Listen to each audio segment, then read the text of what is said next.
All right, welcome back here on Live Impact News on WCNC Plus. I'm Nick Sturdivant. Carlene's here. Jeb's here. The gang is here. And it's a busy day. We have a lot to get to. Our top headline, Hurricane Erin. I think we have a live shot for you right here. This is Point Pleasant Beach, New Jersey. Okay, so so the storm, Hurricane Erin, moving up the Atlantic. And you can see there that camera is doused in water. It's soaked. It is soaked. You can see the double red flag there. But it shows you just how strong the winds are, how wet it is out there in New Jersey. And we showed a shot earlier of Maryland, the coast there, Ocean City, Maryland. All right, so again, we've been keeping our eye on Hurricane Erin, our weather impact team, but also another guy online who's been keeping his eye on Hurricane Erin, all things Outer Banks. It's been tracking this, been following his videos on X. Sam Walker, OBX News. That's where you can find him. Sam Walker is here on Live Impact News on WCNC Plus. Sam, how are you doing, man? Thank you for joining us. We're getting a little tired, I think, but we're doing good. You're doing a lot of work out there. Yeah, man. You know, since Sunday, it feels like, since the evacuation order kicked in, that's when things go high gear for us out here, is whenever we start getting those types of things. So it's been a busy couple of days, and we're not done with this thing yet by any stretch today or the next couple of days, unfortunately. All right, Sam, let's start with today. Like, what are you seeing today? Again, I've been scrolling on your X account. I saw the water spout. I saw the surge. What are you seeing out there, man? Well, this morning, as expected, we had high tide around 7 o'clock this morning, and really the last couple of high tide cycles, we've seen the overwash start to build. The waves already were building since Tuesday, and really starting to see the highest of waves. And you couple that with the higher tide, which comes every 12 hours, and then you couple that with higher lunar tide. It's a mess, and it's been a mess for Ocracoke. It's been a mess for Hatteras Island. Not so much once you get across Oregon Inlet up into Nags Head, Killable Hills, Kitty Hawk, Duck, Southern Shores, and Corolla, and then you get up in the four-wheel drive area north of Corolla, the farthest, as far northeast as you can get in North Carolina without getting wet or being in the Commonwealth of Virginia. It's a mess up there, too, all on the beachfront. I want to emphasize that other than some minor water level rises we've seen this morning with the Sound coming up a little bit in Hatteras and Ocracoke Village, this has really truly been right along the ocean front and just immediately behind the dunes, or in most cases where we talk about overwash, no dunes. It's been sand, it's been water. Highway 12 is closed in multiple spots. That's what led to the evacuation order being issued so early, is to get visitors out of here and then give residents a chance to get set. And if they want to leave, and the most part, they haven't left Hatteras and Ocracoke. So it's been a crazy couple of days out here. But like we usually say, we just call it Thursday on the Outer Banks. I know that's right. Look, there was an evacuation order. Folks are told not to be on the beach, obviously not to be in the water. But we keep seeing folks in the water, on the beach. You've been doing this for 30 years now. Does that surprise you at all? Not really. And I'll be honest, and when I say not really, let's start with the evacuation side of things. When you choose to live, or if you're 8th, 9th, 10th generation of living on Hatteras Island or in Ocracoke, you've chosen that life for a reason. And part of that is, you know, that living on an island has its challenges. You're going to have to drive off island to go get health care. You're going to have to drive off island to go to Lowe's or Home Depot or Target, those types of things. But you also become very self-sufficient. And the residents of Hatteras and Ocracoke, they don't leave. I mean, even we go back and look at Hurricane Erin, what happened in 2011 when you had 6 foot of storm surge on the Sound side and northern end of Hatteras Island, Rodanthe, Wave, Salvo, those areas. And you had an inlet cut. A lot of people had left because they felt like that, but when they left, they couldn't get back. And it took days, in some terms weeks, for people to be able to get back home to check on their houses. and many of them have chosen we're going to stay. We're not going anywhere. This storm isn't on that Irene, Dorian, Matthew level because it's an offshore storm, but they still know we're going to be cut off for a couple of days. They've prepared themselves. Now, when you see people in the water, I can tell you this.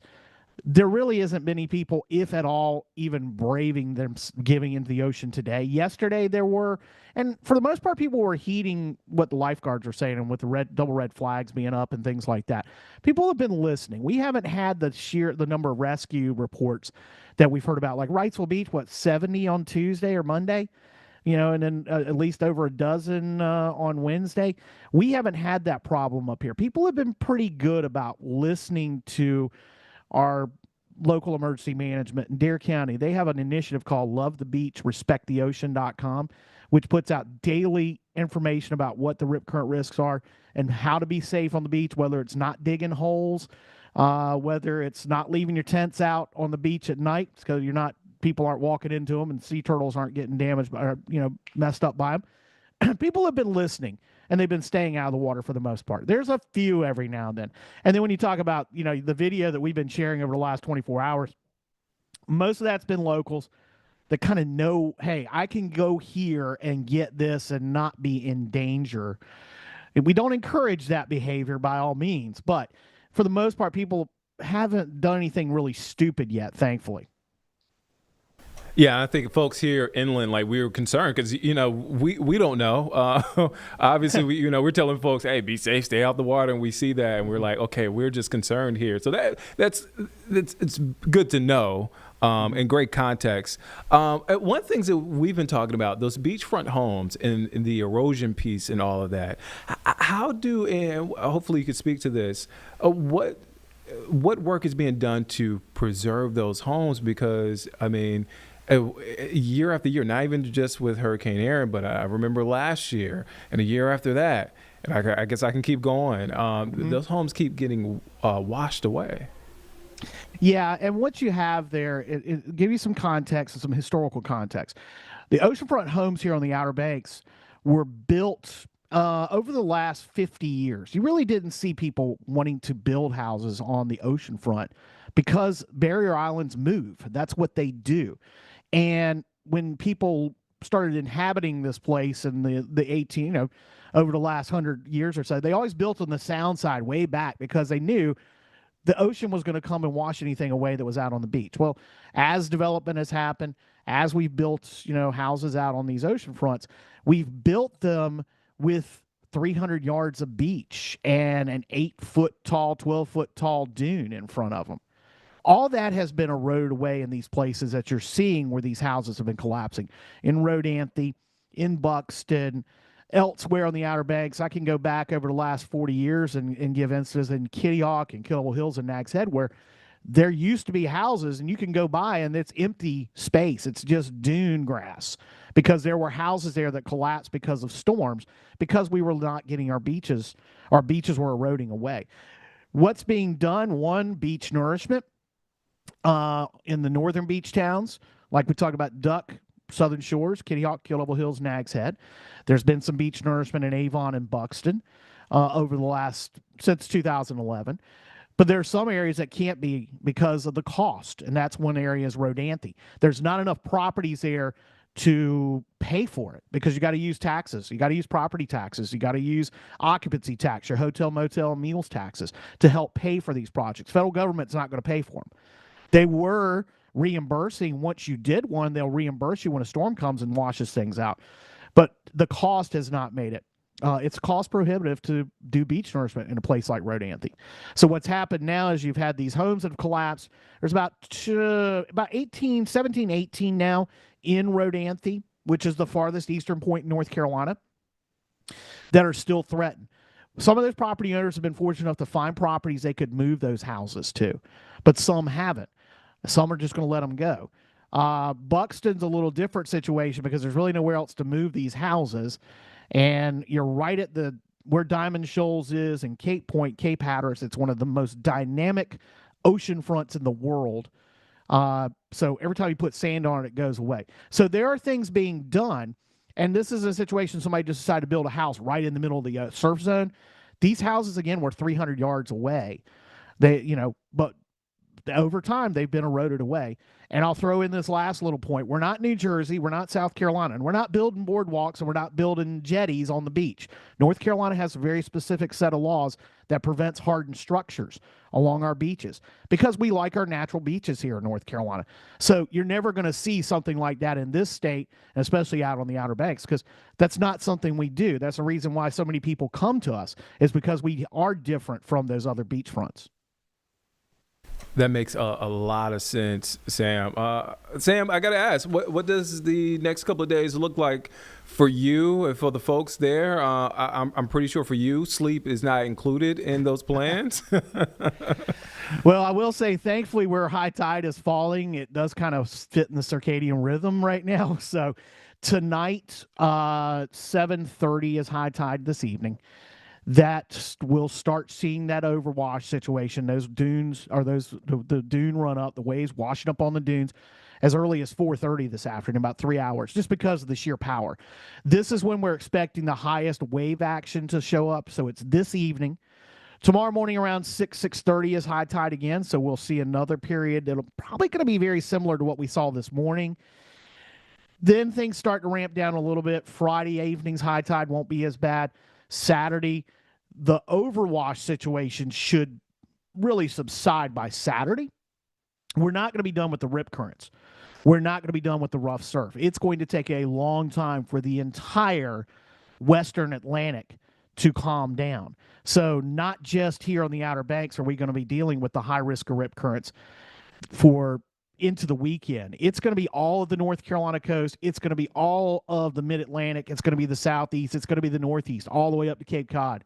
It's going to be rough surf. So this is not going to be a very good beach weekend at all, at least as far as if you're wanting to get in the ocean, go to the ocean and watch it. Yeah, it'll be fine. But do not even think about getting in it, no matter if you are the strongest swimmer. We can't emphasize enough, rip currents, they will kill you. More rip deaths happen related to hurricanes from rip currents in North Carolina and South Carolina than any other threat. The next, of course, is freshwater flooding, inland flooding, of course, like we saw with Helene a year ago, like we just saw with Chantal when you go up into the Triangle. And what you guys have been dealing with so many times in the Charlotte area with tropical systems that have come on shore and caused flooding. That's the second biggest threat, or the second biggest killer from tropical systems. The number one killer is rip currents. So, folks, just go ahead and figure it out. I know school's supposed to start this next week in North Carolina. Some folks like to start it a little bit earlier than they're supposed to. But that's a whole other topic for somebody who lives in the coastal economy. But, yeah, it's not going to be a great final weekend of summer in North Carolina, unfortunately, as far as going to the beach. Yeah, CMS goes back to school Monday, so if you made those beach plans, just stay at home. Stay here in Charlotte. My cousin teaches. I got a cousin who teaches over at Union Academy. They've been in since the first week of August. It's like, good gosh, come on, y'all. Have some summer for a change. Sam Walker, you can catch up Sam Walker, obxnews.com, or you could be like myself, not only catch him online, but on X, Sam Walker OBX. Sam, you're going to be busy. Stay safe out there. Thank you for your time. We'll continue to check in with you, man. All right, sounds good. Thanks for having me. Of course. Man, some really great context there on what's going on there in the Outer Banks in relation to Hurricane Erin, and just some overall historical context that, you know, if you're new to North Carolina, you may not have known. Some stuff that I forgot. I'm from North Carolina. I forgot about, and a great interview there with Sam.